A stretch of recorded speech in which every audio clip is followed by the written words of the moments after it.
Sejam muito bem-vindos ao programa Conexão Judaica, produzido pela TV Judaica Brasileira. Hoje eu tenho um prazer enorme de estar aqui com o Jairo, além de ser um grande amigo, uma pessoa que eu admiro muito pelo histórico na nossa comunidade, como pessoa, como filosofia de vida, até onde eu pude conviver e aprender. E mais especial ainda por eu estar aqui em Israel, tendo essa conversa presencialmente. Então, vamos lá. Obrigado por ter aceitado, da forma como está sendo, mas sempre é especial, tenho certeza disso. Obrigado pelo convite. Isso aí. Então, assim, quando eu pensei na nossa conversa, na verdade, te vi na sinagoga Shabbat, foi muito especial. E pensei, poxa, já era uma pessoa que tem tanta história na comunidade e acho que só tem dimensão da importância da vivência, da atuação comunitária. Aqueles que atuam conseguem entender a dimensão que isso tem. Às vezes as pessoas de fora falam, aquele ali se dedicou, tal. Ou acha que apenas, por exemplo, que a editora e tal, seja apenas um business da sua vida, quando na verdade é muito mais uma atuação judaica dentro de uma necessidade, uma demanda, que muito antes de ser comercial, na minha opinião, é espiritual. O povo do livro precisa de livro, vamos dizer assim, acho que é uma frase até legal. Mas, assim, a gente que está dentro muito dessa visão, fala, poxa, o quanto isso formou, o quanto isso modulou também a nossa comunidade, quanto, por exemplo, a Sefer, até eu prefiro primeiro falar do Jairo, mas quanto a Sefer mesmo contribuiu para a comunidade evoluir, quanto ela evoluiu nesses últimos anos. Talvez a gente sempre tem nossas críticas e tal, mas também a gente tem a parte boa, a gente reconhece as coisas boas, o quanto a comunidade se estruturou lá em São Paulo, principalmente onde a gente vive, onde eu vivo, onde você vivia, principalmente nessas duas últimas décadas, que acho que também é um momento, pelo menos onde eu acompanhei mais de perto, que a Sefer também passou até de um lugar para outro, mas sem dúvida nenhuma expandiu, acho, até para o Brasil inteiro a referência que é, e todo mundo, em todos os lugares do Brasil que eu já tive a oportunidade de passar, é uma referência também. Então, mas eu queria saber, assim, primeiro de você, se você puder contar um pouquinho. Conheço bastante teu irmão também, no meu processo de Tchuvá no Bom Retiro, eu fui muitas vezes na casa dele, Shabbat e tal. E assim, teu caminho, ideologia, se quiser falar um pouquinho, são coisas que super interessam. Bom, vou tentar bem resumidamente. Veja, eu sou de Santo André, nascido e criado em Santo André, uma família tradicional, não religiosa. Eu me lembro da minha mãe acendendo velas na sexta-feira, não sei se todas, mas eu tenho essa memória bem gravada. A gente ia na sinagoga, no Yom Kippur, para ver o avô e tomar sorvete na esquina. Enfim, me lembro quando estourou a guerra do Yom Kippur, a gente estava na sinagoga, quer dizer, a sinagoga inteira saiu, né? Todo mundo foi para a rua para ouvir rádio, para saber o que era. Enfim, tenho essas lembranças. Aos 11 para 12 anos eu fui estudar em Petrópolis, na Yeshiva, e aí mudou um pouco o rumo, digamos, da vida da minha família. Eu estudei 3 anos, sexta, sétima, oitava séries, me apliquei, gostei, me identifiquei, peguei uma época excelente do Rav Binyamin, Zichrono Libraha, de onde eu, de certa forma, aprofundei o meu sionismo, justamente do estudo da Torá. A família era sionista, eu tinha uma tia ativista sionista e tudo mais, quer dizer, mas lá a coisa se aprofundou. Depois comecei o colegial em Santo André, não deu certo, aí fui estudar em Israel. Estudei 3 anos no Yeshiva do Bnei Akiva, Yeshiva Netiv Meir, uma época áurea.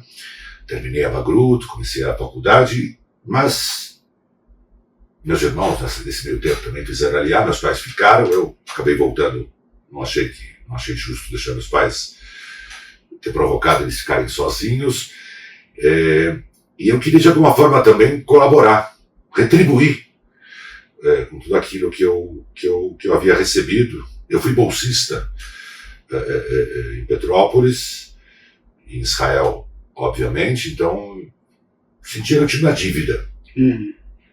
Comecei a dar aulas na escolinha de Santo André, que já não existe, mas na época existia uma escola. Comecei a atuar, comecei a sentir as carências da comunidade, comecei a agir, interagir comunitariamente, a agregar as pessoas, e Kabbalat Shabbat, e os adultos, o centro comunitário, as rezas, e me deparei com um problema seríssimo. As pessoas até queriam participar, mas não tinham os instrumentos. Eles não sabiam ler hebraico, eram analfabetos. E os serviços religiosos são hebraicos, não tem o que fazer, nós somos um povo.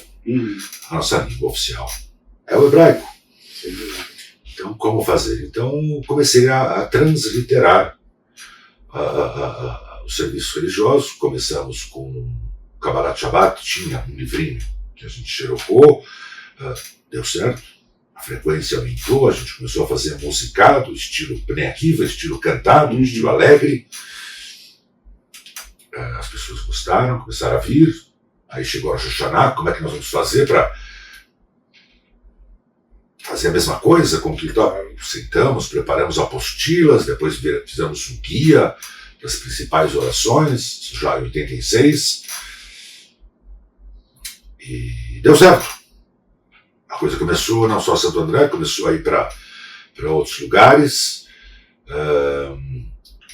Bom, então vamos fazer o Shabbat, mas completo, não pedacinhos. O guia era ainda pedaços, era uma coletânea.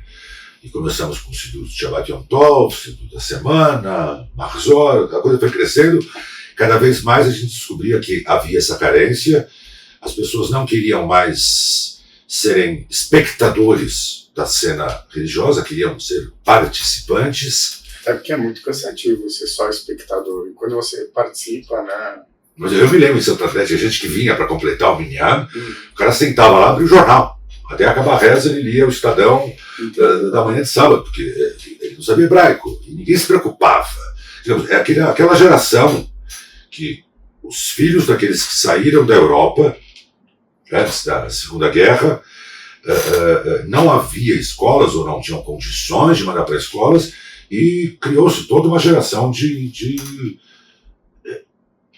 a palavra é chata, mas pessoas ignorantes, que não tinham conhecimento de nada. Tinham um coração muito grande, queriam de alguma forma, se sentia que havia uma vontade, um desejo de, mas faltavam os instrumentos. Então começamos a criar esses instrumentos. Num certo momento sentimos, a gente fazia em casa da minha sogra, não, vamos criar um espaço em que esses livros vão estar disponíveis, e livros judaicos existiam, havia publicações, mas eles ficavam na prateleira de baixo, lá na Livraria Cultura Nacional, uma prateleira lá embaixo. Não, vamos dar destaque a esses materiais, vamos reunir esses materiais, vamos oferecer esses materiais, vamos importar materiais, vamos criar e vamos atender essa sede, essa busca, né, por conhecimento. E aí criou-se a Sefer, teve a história da Haggadah, fomos para os Estados Unidos, criamos uma coisa que possibilitava. Havia um monte de Haggadot, mas aí você sentava num jantar assim, tinha 10 tipos de Haggadot e não dava para fazer um seder, porque até que você descobria em que página estava o negócio, já acabou o seder.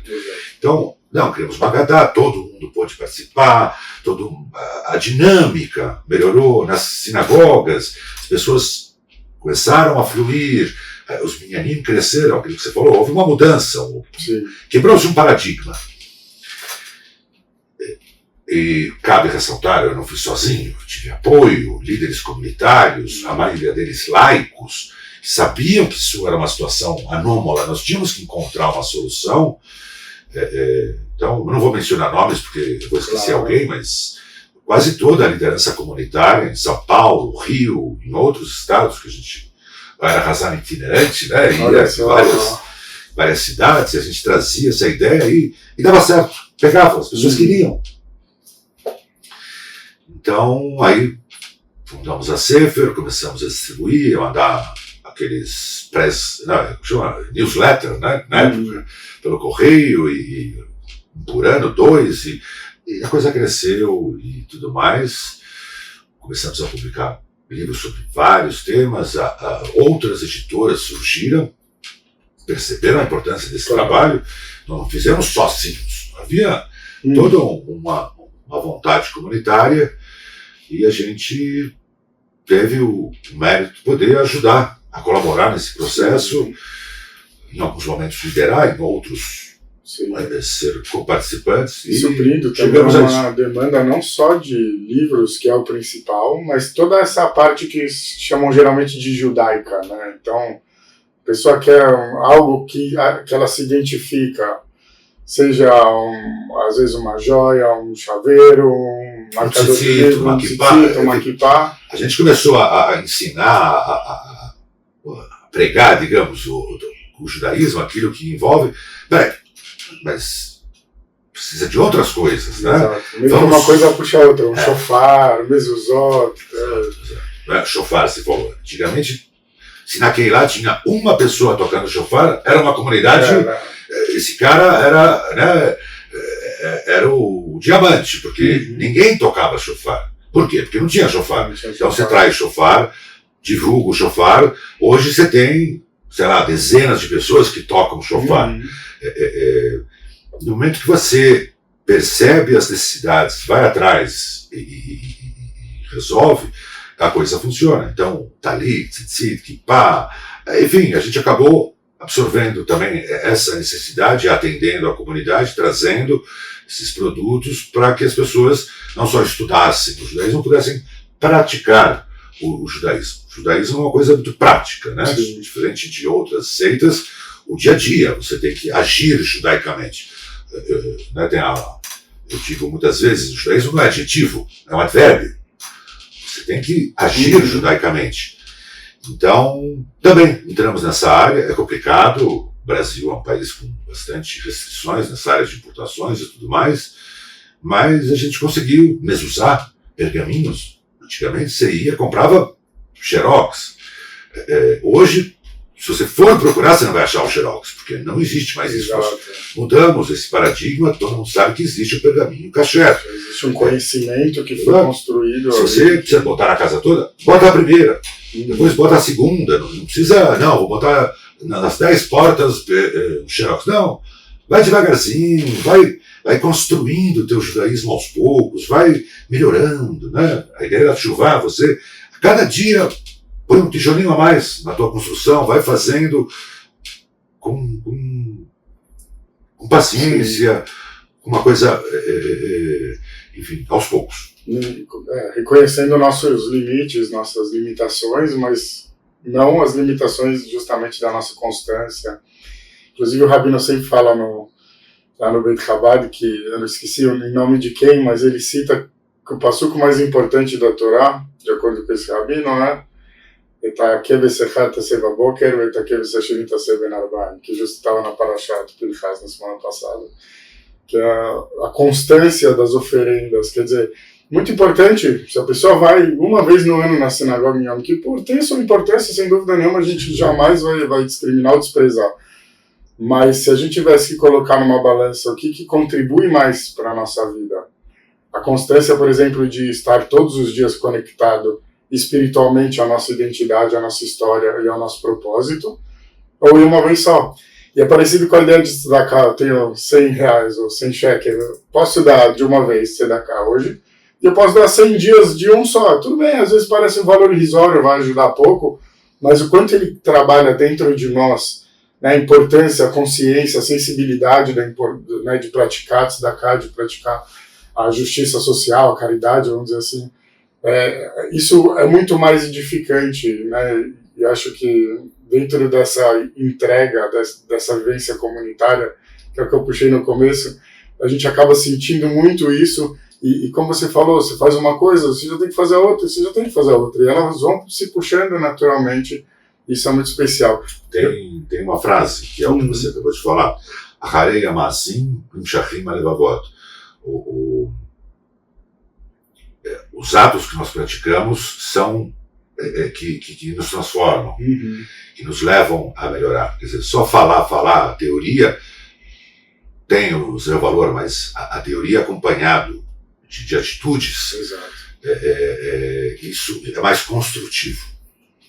E aí eu queria, só para fechar esse tema desse primeiro bloco, eu estava pensando como falar sobre isso enquanto você realmente estava trazendo em exemplos o quão gratificante é poder contribuir com a estruturação, a implementação, o desenvolvimento da comunidade que a gente pertence ou que a gente viveu grande parte da nossa vida, eu ainda vivo. Mas aí, enquanto eu pensava isso, eu pensava assim, se eu sentir prazer, na hora que eu estava sentado lá na sinagoga aqui do Rabino Segal, de olhar na prateleira e ver Sidurim da Sefer, Sidur completo ali, eu senti o prazer, eu falei, olha aí, tem o nosso Sidur aqui. Essa coisa meio regional, né? Ainda me sinto parte daquilo lá. De repente você está do meu lado, se eu sinto esse prazer, imagina você, que é a pessoa que, para todos nós ali em São Paulo, representa esse trabalho, ainda que, como você falou, tenha sido resultado de muito apoio, de muito esforço conjunto, você realmente para nós representa isso, e eu acho muito curioso olhar isso, sentir isso, de repente olhar do lado, e você está do lado representando isso também. Então é isso que a gente tem, essas coisas, como eu falei, dentro desse trabalho coletivo, desse trabalho que todos nós deveríamos fazer, não apenas aqueles que já fazem. Não é uma categoria especial, pelo contrário, é uma forma mais da gente se conectar, e quanto mais conectados estamos, mais a gente enxerga o propósito, né, com clareza do que significa ser um bom judeu, e nunca é ser melhor que o outro, e como você falou, não ficar em palavras, é fazer, é realmente se entregar, entender que a gente faz parte de uma rede muito grande que precisa ser parte da construção de uma realidade melhor, né? E acho que Israel, não posso deixar de falar isso aqui, inspira isso em muitas coisas, né? A gente estava conversando antes, obviamente, como todo lugar tem coisas boas e coisas difíceis, mas as coisas boas muitas vezes não são apenas boas, são altamente inspiradoras. Tipo os anjos que você comentou, que a gente encontra no meio do caminho, que não faz sentido, de repente, na hora, e aquilo... Eu vim para Modi em Shabbat, e eu, né, turista, fui pagar o ônibus com dinheiro, leigo aqui. Aí o cara falou, olha, meu cabelo, eu não recebo, não sei o quê. Eu falei, e agora, o que eu faço? Ele, chefe, pobre, tem o cheque. Tipo, fica aqui em silêncio. Tipo, se subir um fiscal, ele manda se descer, porque aí, as pessoas... Dá uma multa, né? Ninguém fiscaliza. Aqui as pessoas fazem porque... Exato, porque tem que passar o cartão. Questão de consciência cívica, né? Não sei se é assim que se fala, mas... E ele me falou isso, mas eu aí já liguei pro meu amigo, pro Sinamon, falei, olha, e agora, como é que eu faço? Ele, puxa, eu não te expliquei e tal. Eu falei assim, baixa o Move. O cartãozinho. Eu tinha o cartão, não sabia carregar. Não, baixa o Move, dá pra fazer e tal. Mas é o que você falou, de repente são anjos. O cara me falou isso na hora, eu não entendi. Ele tá me falando que ficar quieto, vai parar o ônibus pra eu descer, não sei e tal. Na verdade, ele tava meio que me ajudando, né? E obviamente... Naquele caso eu nem subi o fiscal, não teria tido um problema, mas na hora eu também já estava com a aplicativo. Mas a gente se sente mal, que a gente não está pagando por um serviço bom que o Estado está te prestando.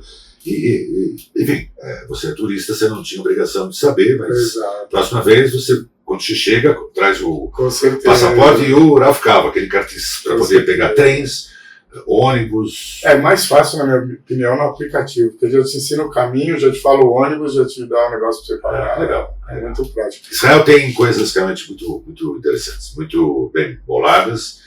Tem esses anjos que a gente encontra pelo caminho. Às vezes espinhudos, mas são anjos, né? Às vezes a gente não reconhece, a gente acha que ele não é um anjo, mas na verdade... O jeito, às vezes, não é exatamente o que a gente esperava, né? É bom. Não é exatamente aquela luz, mas depois quando a gente percebe, fala, pô, o cara acabou me dando uma super ajuda e tal, qual a diferença? Não precisa fazer cafuné. A gente está muito acostumado, talvez mal acostumado com a coisa do cafuné. Isso aí, a gente vai para um pequeno intervalo, daqui a pouquinho a gente volta com esse papo tão agradável com o Jairo Friedlin, daqui direto de Israel.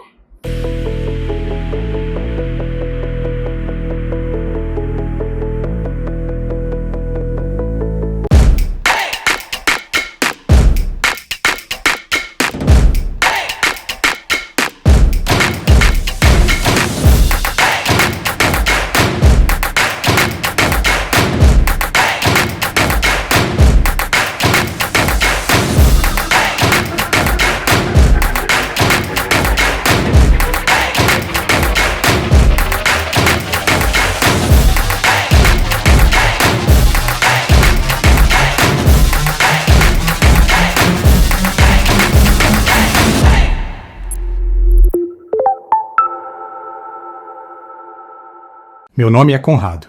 Sou consultor de inteligência da Broadfi. Imagino que você pode estar pensando: um canal de televisão só meu? Isso é muito grande para mim. Não. É exatamente o contrário. Quantas vezes a gente já não ouviu a mesma história? Empresas grandes, pequenas, de todos os tamanhos, gastam e gastam e gastam nas redes sociais. E qual é o resultado? Nada. Zero. E por que não deu certo? Falta de estrutura. Com a Broadfi, o seu canal de streaming organiza todas as suas mídias em um único lugar. Isso vai te dar o poder de transformar os seus seguidores em telespectadores. Consegue enxergar a potência dessa mudança? É brutal! É uma revolução em todos os sentidos. E o mais importante, com a Broadfi, você não está sozinho. Nossa estrutura é completa, desde o planejamento estratégico até a exibição no seu canal. Agende agora uma demonstração. Aqui embaixo, vou te mostrar tudo o que podemos fazer por você, por sua empresa ou associação.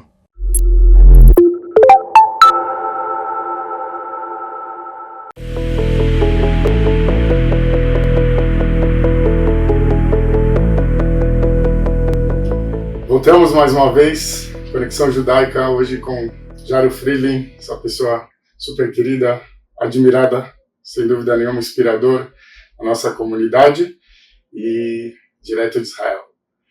Jairo, já que você puxou o tema do sionismo dentro do teu raciocínio no primeiro bloco, eu já fiquei com a pulga atrás da orelha. Hoje esse ponto mexe mais comigo do que mexeu desde sempre. Meu processo de Teshuvah veio no Bnei Akiva. O sionismo sempre foi algo muito forte dentro da minha visão, dentro da minha percepção das coisas, mas estão tentando transformar em algo que não é. E eu tive a oportunidade de entrevistar a Anat Vidor, da Vitzion, e ela pegou muito o ponto de: não, a gente precisa de mais sionismo, a gente precisa de mais sionismo.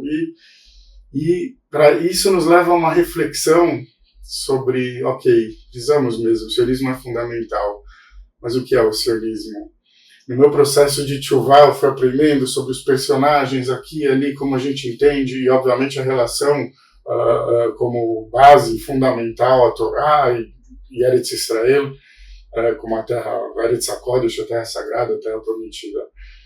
Mas existe uma questão que para mim demorou muito para assimilar, que é a diferença entre o movimento sionista político, o sionismo bíblico, e o que eu entendi que é meio que a nossa visão da Tilly Omi, não sei se esse é o nome predominante, pelo menos na época era, né? Que ele compreende a importância de ambos e sempre busca trazer esse meio termo, esse equilíbrio entre as coisas e o melhor uso que a gente pode fazer desses conceitos, desses fatos históricos. Então eu queria te pedir para você me falar um pouco da sua percepção sobre isso, né? Acho que a gente tem uma visão muito próxima e seria legal a gente compartilhar isso com os nossos telespectadores. Ok. Veja, o meu sionismo primeiro vem de um lar, digamos, sionista. O sionismo laico, né, eu me lembro, a gente ia no Maccabi Tremembé, Salem no Al-Ktefeno, levando cestinhas em Shavuot, domingo, todo mundo de branco, naquele campo que chovia e estava cheio de lama, a gente voltava, a roupa branca voltava marrom. É um sionismo laico, mas reconhecendo a importância da terra de Israel, do povo judeu ter o seu Estado, sua autodeterminação e tudo mais. Esse foi, digamos assim, um período romântico, vai. Uma coisa mais cultural, antropológica. Exato. Embora relacionado a uma data religiosa, mas tudo bem. O sionismo que me trouxe a estudar em Israel e tudo mais é o sionismo de Lech Lechá. Se você vê na Torá, vai para Israel. Né? Exato, é uma ordem divina, é uma meta, enfim, o judaísmo se baseia nisso, na ideia da centralidade da terra de Israel, né, o tripé, a Torá, o povo e a terra. E esse é o sionismo, digamos, que você chamou de Dati Leumi, que seria Dati, com bases espirituais religiosas. judaicas. Sim. Você tem. E ainda assim com a mão arregaçada, né, ou a enxada na mão, o que for necessário. Exato. O que acontece hoje, vamos pular toda a história do sionismo, isso tem livros, a pessoa pode estudar e aprender. Hoje o grande problema é que se criou o pós-sionismo. Pessoas que acham que o fato de ter o Estado já resolveu o problema. O nosso grupo, né, o grupo que se denomina Dati Leumi, nacional religioso, acha que nós estamos dentro de um processo, como dizia o Rav Kook, ou, sei lá, Mashiach ben Yosef, Mashiach ben David, são etapas. Se criou um Estado, se reuniu um número grande de judeus, quase 50%, ou talvez 50% dos judeus estão hoje em Israel. Nós temos o Estado, temos, enfim, não é qualquer Estado, temos um belíssimo Estado, cidades, enfim, serviços, enfim, não há dúvida. Vibrante. É um país de primeiro mundo, inspirador. não há dúvida. Economia, high-tech, indústrias e tudo tal. Mas achamos, há um grupo que acha que não, o sionismo já cumpriu a sua finalidade, agora nós seremos um país como os outros países, a questão judaica não é tão importante, sim a questão israelense. Há uma parte grande da população, é difícil saber qual é a proporção, que acha que não, o sionismo continua sendo importante, nós temos realmente um Estado, mas temos metas ainda a alcançar, temos que trazer os judeus, temos que dar uma boa educação, temos que estar ligado às raízes judaicas. Só ter um Estado e não ter essa conexão com as raízes judaicas diminui o valor desse Estado. Ou levanta a questão, para ter um Estado, sei lá, como a Suécia, foi que nós criamos Israel. Israel não é a Suécia, Israel tem que ser Israel, tem que ter as suas características, tem que estar relacionado à cultura judaica, à religião judaica, à história judaica.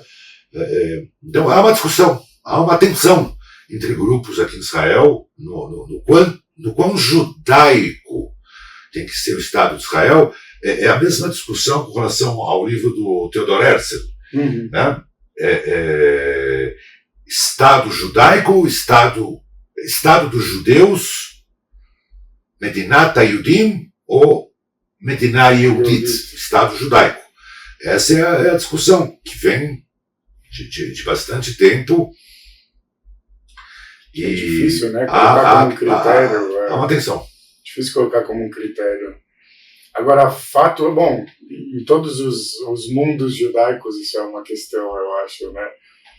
Se por um lado a gente está falando simplesmente dessa visão que divide, vamos dizer assim, a grosso modo, seculares de religiosos, do grau de religiosidade ou do grau em que os sinais judaicos têm que estar presentes de forma estatal ou não, a gente ainda tem outros debates, né, em outras camadas sobre o quanto isso representa ou não, por exemplo, não só o pós-sionismo, mas a Reshit Simchat Geolatei, no começo do florescer.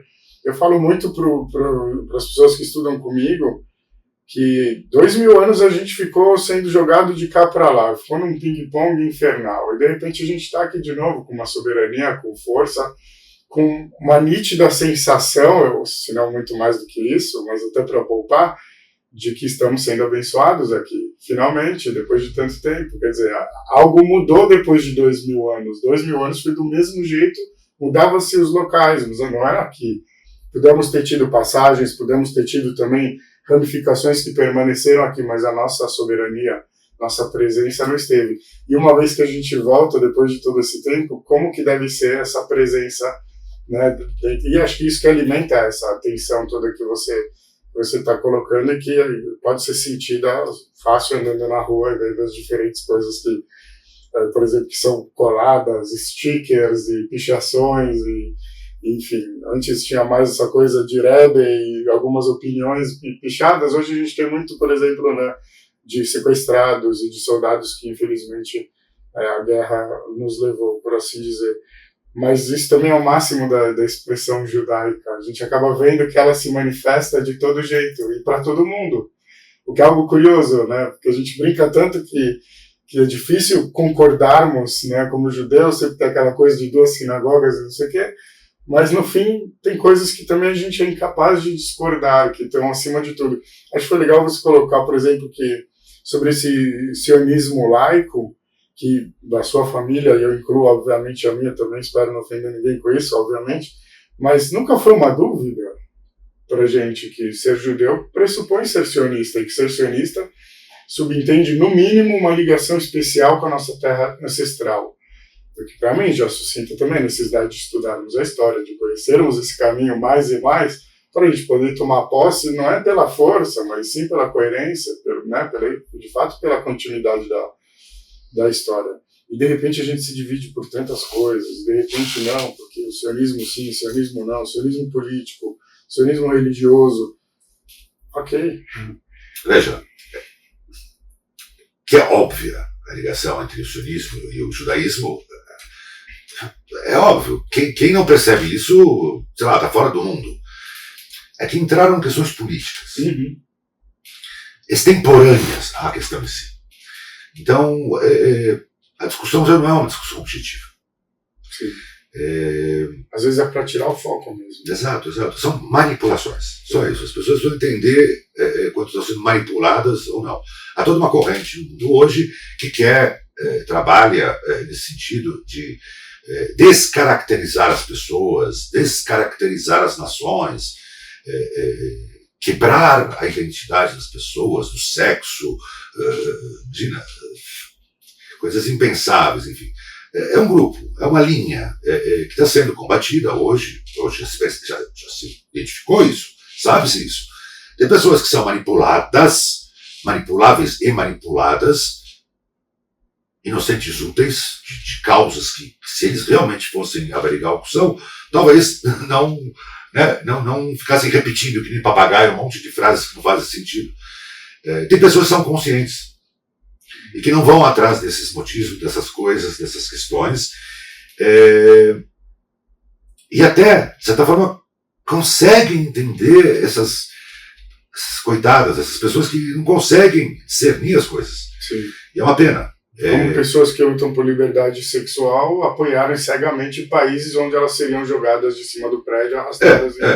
Imagina, falar com crianças de 4, 5 anos e tal, falar em troca de sexo, quer dizer, a criança mal criou uma identidade, já está abrindo a possibilidade dela mudar, quer dizer, coisas absurdas, coisas...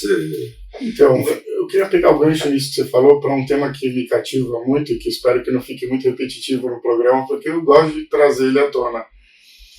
Na sua opinião, e aqui eu vou ser tendencioso na pergunta, a questão da manipulação é aquilo que está no centro de todos os conflitos, ou talvez de todos os ódios que já foram direcionados ao nosso povo, na sua visão?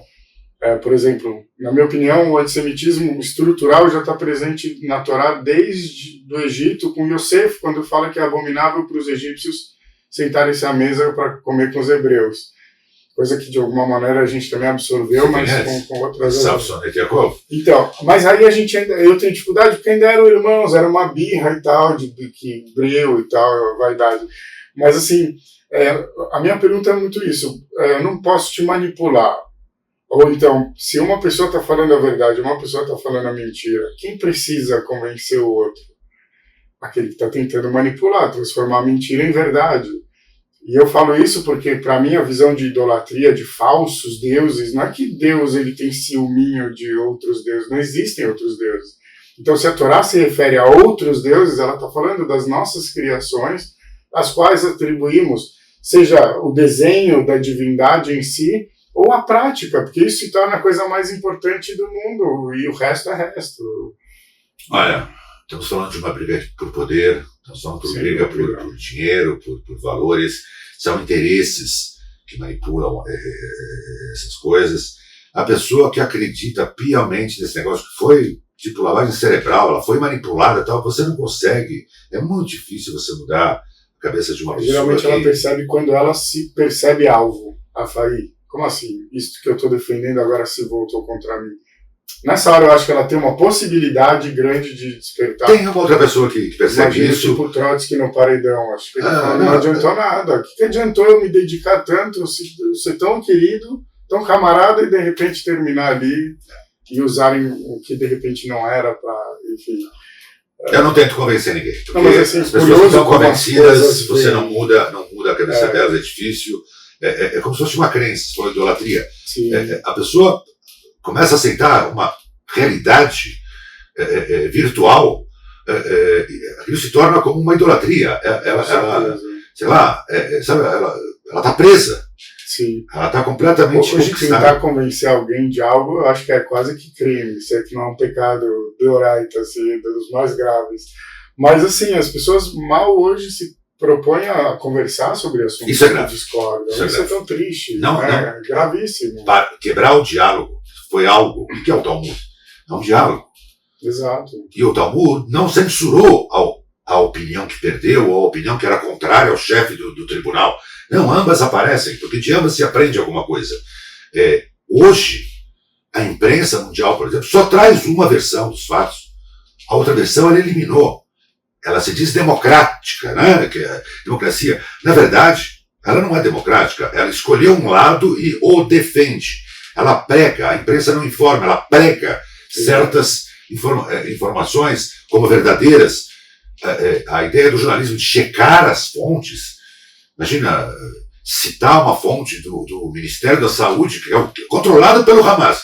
Bom, se ele é controlado pelo Hamas, então, e vira e mexe, ele mente, então, por que se trazer essa informação? Se usa a falsa informação como arma de guerra, como a gente pode dar relevância para... Não, eu acho que aí que tá, os valores estão distorcidos, as pessoas...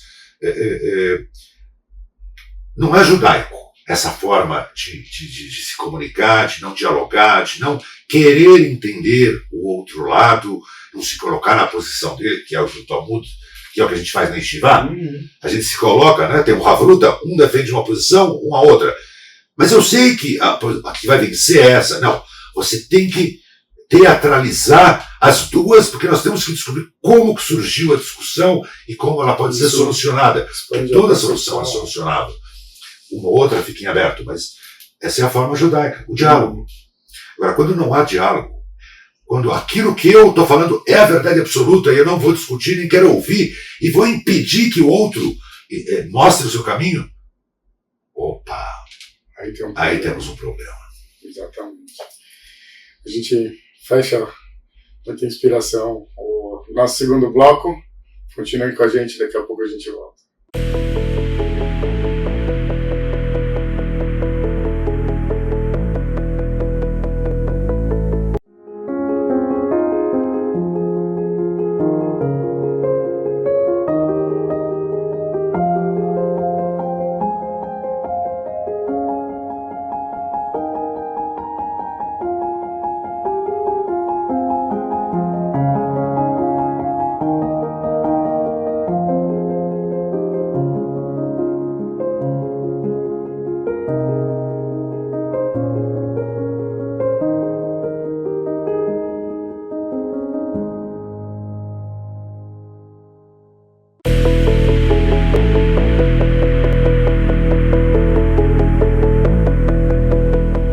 Voltamos, nosso terceiro bloco, Conexão Judaica, hoje com o Jairo Friedlin.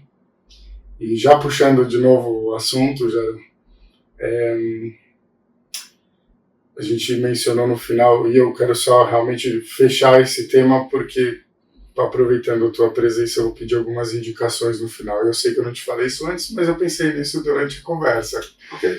Mas algumas recomendações que você faz, obviamente, e eventualmente todo espaço que queira para divulgar iniciativas bacanas, que eu sei que você participa sempre de muitas.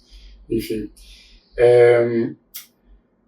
A gente estava falando sobre a coisa do diálogo, a dificuldade que de repente hoje a gente enxerga, e que isso se colocou muito bem, não é judaico, e senti a necessidade de dizer que isso é tão anti-judaico que foi o que talvez mais foi usado contra nós. Para que serviam e até hoje servem os libelos de sangue? Né? Eram calúnias, né, mentiras grotescas que demonizavam, tinha o objetivo de demonizar o nosso povo para desumanizá-lo e assim ter liberdade de fazer o que bem entendesse, de dar asas ao ódio e, no caso, a judeofobia, o antissemitismo. E, de repente, hoje a gente, com muita dor no coração, às vezes é chamado por adjetivos, fora talvez do judaísmo um pouco mais fascista, como se fosse uma coisa que a gente poderia vir a cultuar. Eu também, eventualmente, me chamo de fascista ou de outras coisas que a gente pode até trazer, mas a minha vontade é falar, vamos abrir um livro e estudar sobre o fascismo, porque você está me chamando de uma coisa que eu abomino, imagino, que é porque você não tem a clareza sobre o que significa esse conceito. Na verdade, desculpe, Imagina. a posel, mesmo mal posel. Aquele que desqualifica com a sua própria desqualificação. Ou seja, quem te chama de fascista é porque é um fascista e ele quer jogar para você. É a mesma coisa que faz a imprensa hoje. Acusa Israel de coisas como se Israel estivesse praticando determinados crimes, Sim. quando na verdade quem o está praticando é que está acusando Israel. Então é a inversão de papéis. Exatamente. Normalmente é isso, uma inversão. É a mesma coisa, sei lá, a esquerda chamar a direita de antidemocrática, quando na verdade a esquerda clama por democracia, mas não quer que hajam os concertos para que o equilíbrio democrático Sim. volte ao país. Sim. Então, de novo, você culpa o outro lado daquilo que realmente você defende. Mas enfim, é um mundo arma de Chica. É um mundo da inverdade. Você inverte os papéis e se colou. Como a mídia é forte e ela massificadamente fala sobre isso, de certa forma acaba pegando. As pessoas incautas são convencidas dessas inverdades e passam a acreditar nisso como uma religião, são Hassidim dessa linha, e não conseguem enxergar que estão sendo manipuladas, que é exatamente o contrário. Exatamente. Assim como em relação a Israel, que eu não quis falar no começo para não queimar o raciocínio, e ele chegou exatamente onde eu pensei. O libelo de sangue de hoje é a acusação infame de genocídio.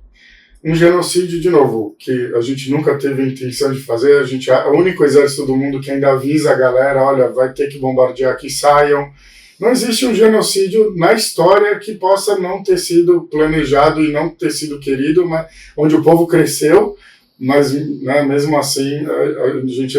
E o pior disso tudo, que além de sermos chamados de algo, de um conceito que foi criado justamente reconhecendo o genocídio que foi praticado contra o nosso povo, é que não só a gente nunca quis praticar nenhum tipo de genocídio, nenhum tipo de morte que não seja em legítima defesa, e mesmo a gente não quer mesmo em legítima defesa, se a gente pudesse evitar mortes, não de agressores, mas de pessoas inocentes, obviamente eu estou me referindo, sempre tenho para mim que isso sempre foi a prioridade, desde a Carta da Independência, desde antes e até, obviamente, esse momento tão delicado. Enquanto que o outro lado não. A intenção clara deles no papel é genocídio. O que eles fizeram no dia 7 de outubro é genocídio. O objetivo é genocídio, mas uma vez que a gente tem uma superioridade formalmente analisando militar e tal, de repente nos é atribuído o papel de agressor, até mesmo no momento, lamentavelmente, pós o ataque mesmo. Já saíram nos atacando na mídia também, esperando a nossa reação. E, de novo, isso é um libelo de sangue exatamente nos mesmos moldes, porque todas as perseguições, todas as argumentações que foram usadas para alimentar discursos de ódio judeofóbicos, né, antissemitas, sempre foram nesse sentido, ou porque eram ricos, ou porque eram pobres, ou porque eram muito tementes a esse Deus invisível que não tal, ou porque não eram tementes a Deus, ou porque sempre tinha essa dualidade. Antes era durante 2000 anos, porque esses judeus não têm terra, eles ficam vindo para cá, a gente joga eles para lá, para o outro, aí a gente volta para a nossa terra, não, mas a sua terra já não é sua, então assim, realmente a gente não tem lugar no mundo, como se existisse alguma diferença. Então é um absurdo a gente pensar nos dias de hoje, né?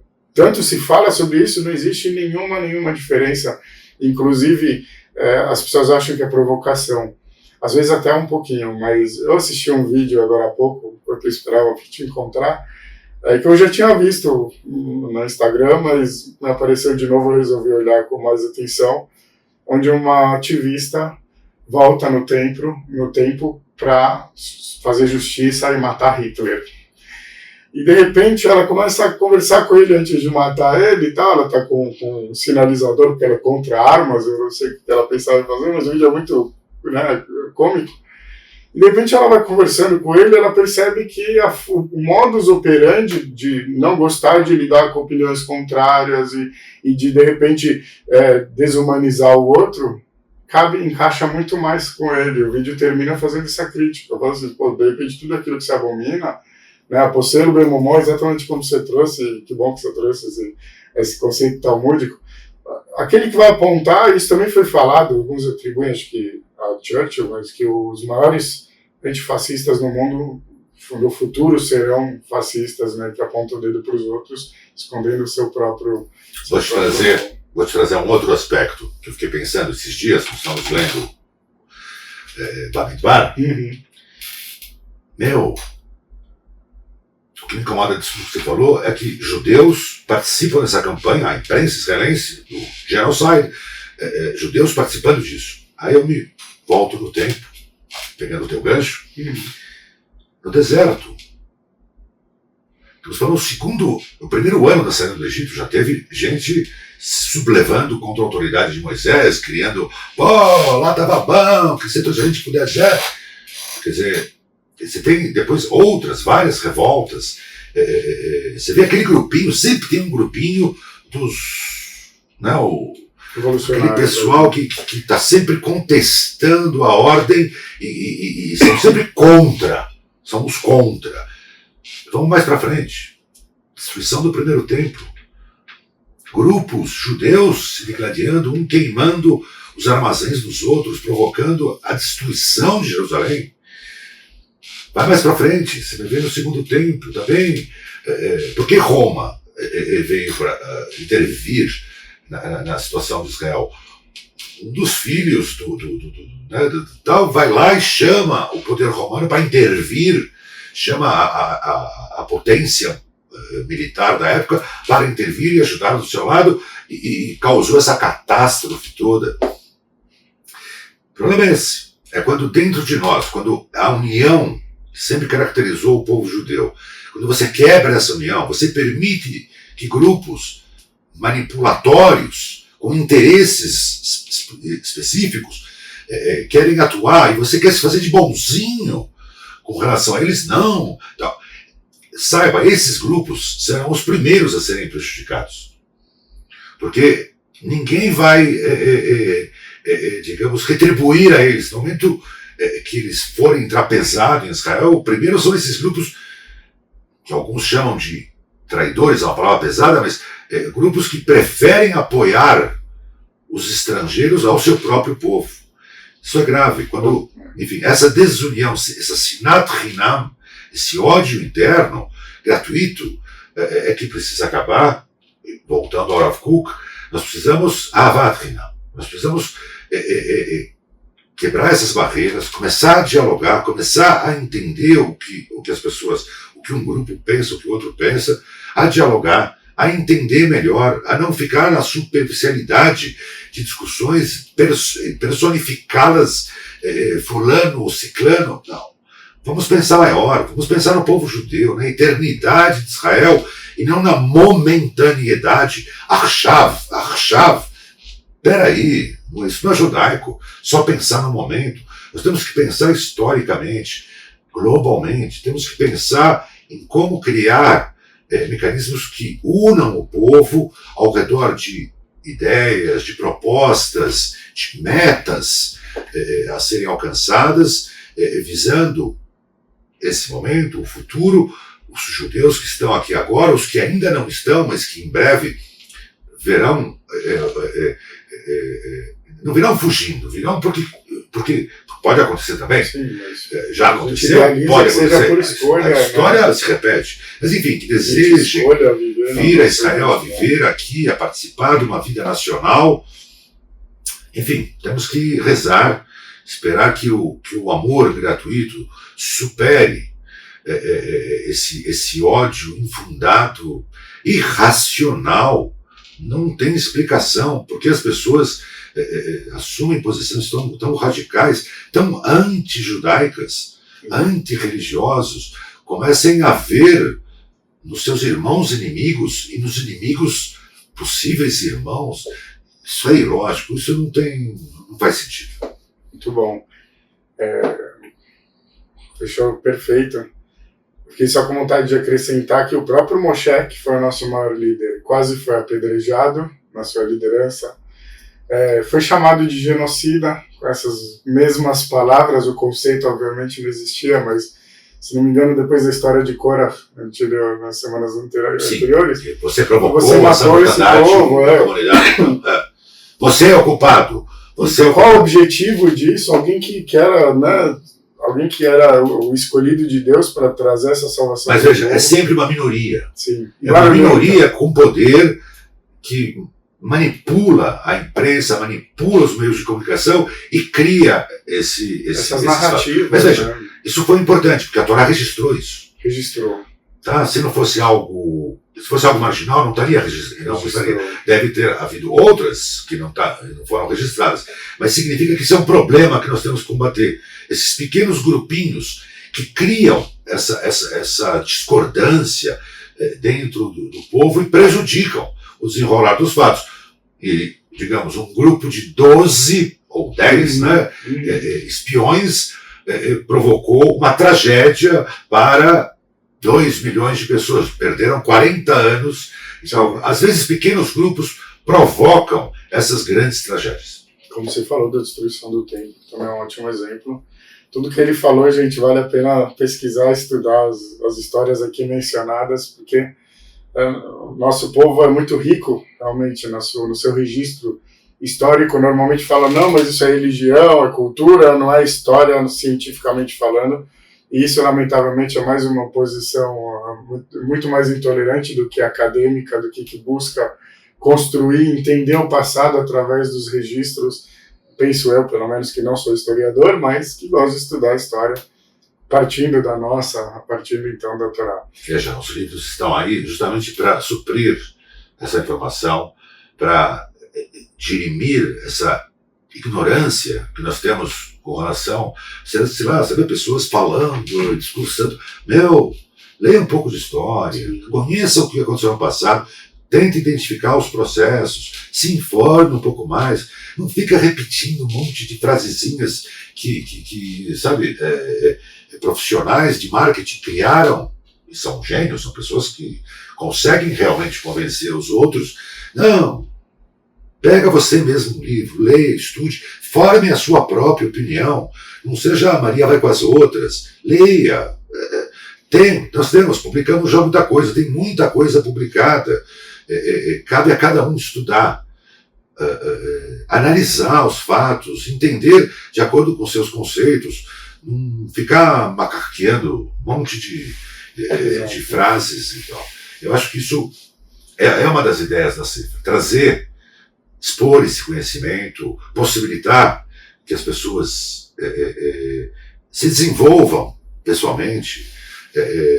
Alguns gostam de rezar, outros gostam de ler sobre história, outros gostam de ler sobre filosofia. Enfim, há uma gama de publicações em português, para quem está mais restrito a esse idioma, para que a pessoa se desenvolva, que ela descubra quão interessante é conhecer a história judaica, analisar o que aconteceu, para evitar que se repita, obviamente, embora a gente está vendo que não evita, essas coisas são mais poderosas. Mas eu me pergunto quanto a gente também estudou e aprendeu, quanto a gente não fica teimando. Mas para a gente não entrar em uma conversa que daria mais um programa inteiro, eu queria te pedir, para a gente finalizar, recomendações que você tem. Pode falar aí de coração aberto, olha, acho que o Sidur é uma boa, gosto do judaísmo, quer entender o judaísmo, está entrando no judaísmo, o Sidur é uma ferramenta, eu acho ele ótimo e tal, não tenho nem o que dizer, mas da sua opinião, ou então tal livro, enfim, por favor, o que você quiser nos recomendar. para a gente poder ter uma recomendação especial. Veja, eu comecei a falar que a gente abriu leques. Cada pessoa se liga num tema. Eu falei que gosta de rezar, que gosta de história, que gosta de filosofia.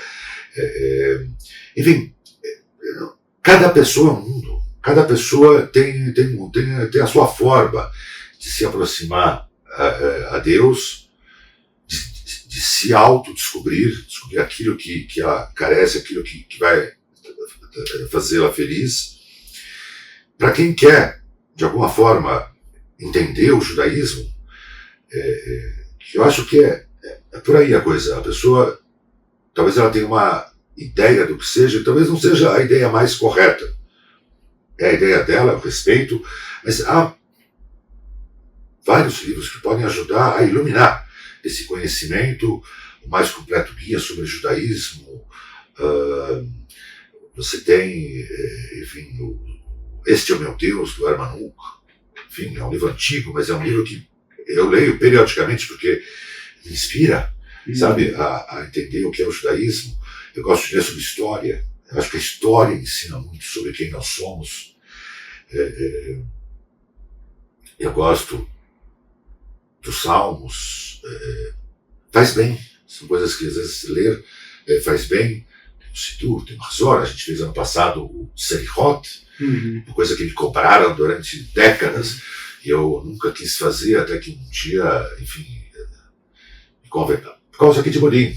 Pessoas que vão no Serihot diariamente. Sim. E a pessoa não tem o material, e a culpa é de quem? A culpa é do Jairo. Tá bom. Então, sentei, fiz, lançamos, aí já fiz Ashkenazis, Faradi, para atender a todos. Hoje não basta o trabalho, ainda tem que ser bivolt. Né? Sim. Eu acho que se a gente vai para a sinagoga e vai passar aquelas horas lá, que elas sejam proveitosas, que elas sejam agradáveis, que a gente possa sair de lá melhores do que quando a gente entrou. Com certeza. Eu não consigo fazer tudo a casa. Não tem problema.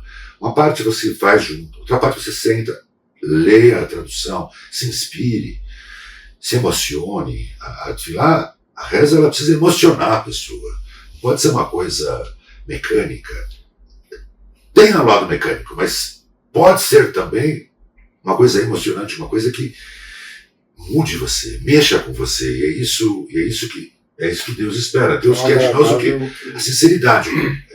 Libabai, ou seja, quer a sinceridade das pessoas. Que elas se encontrem. E não meramente... com todo o seu coração, essa é a ideia da sinceridade. Né? Exato. Eu acho que as pessoas buscam isso.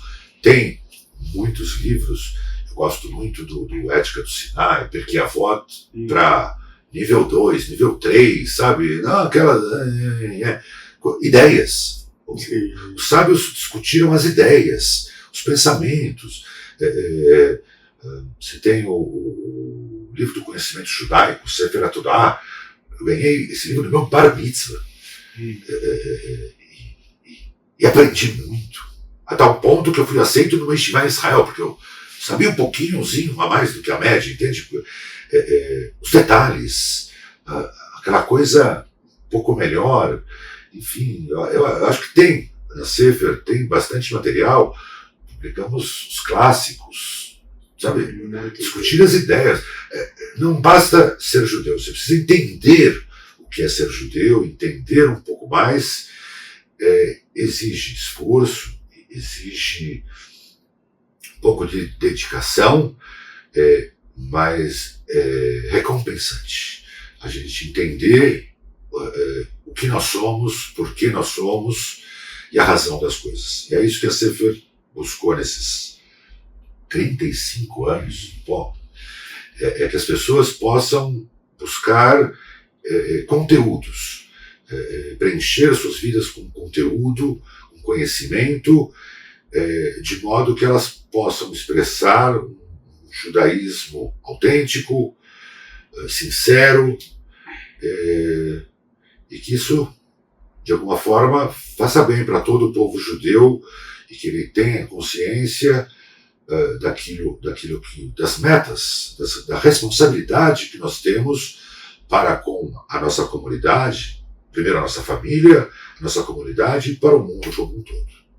E finalizando, obrigado pelo convite de poder falar com a comunidade judaica. Há 10 anos que eu já me afastei, a gente vai de vez em quando, mas enfim, é bom poder me dirigir à comunidade e de certa forma agradecer que ela me propiciou realizar esse trabalho e de alguma forma ajudar um tantinho para que o judaísmo e a comunidade progrida. Obrigado. Eu te agradeço também por ter aceitado o meu convite, com certeza foi uma honra. Alguém me viu falando com você na sinagoga e depois veio falar, pô, você conhece o Jairo, pô, quando ele tá aqui, a reza é sempre mais especial, mais cantada. Eu pensei, eu conheço, graças a Deus, bem, tive boas experiências, me lembro da gente na padaria. Acho que é isso que você falou mesmo, a sinagoga tem que ser agradável, tem que ser um lugar de conexão, não é só né, até porque se for Keva não é Hanun, né, se for uma coisa apenas fixa, estar impessoal, não nos conecta o suficiente. E acho que foi isso que me fez fazer Tchuvá também, por isso que eu fiquei muito ansioso para conversar contigo no programa. Me sinto muito identificado e como alguém que ainda de alguma forma pertence ativamente à comunidade paulistana e brasileira, acho que também posso agradecer em nome de todo mundo por quanto o seu trabalho é importante para a gente e vai continuar por muito tempo sendo muito, muito importante e que bom.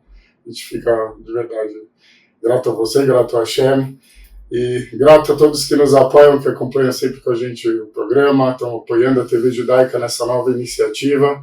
Graças a Deus o começo está sendo muito bom, muito inspirador e todos podem nos apoiar seguindo também nas mídias sociais, baixando o aplicativo, acompanhando toda a nossa programação. Shalom para o mundo, direto de Israel. Beijo na alma.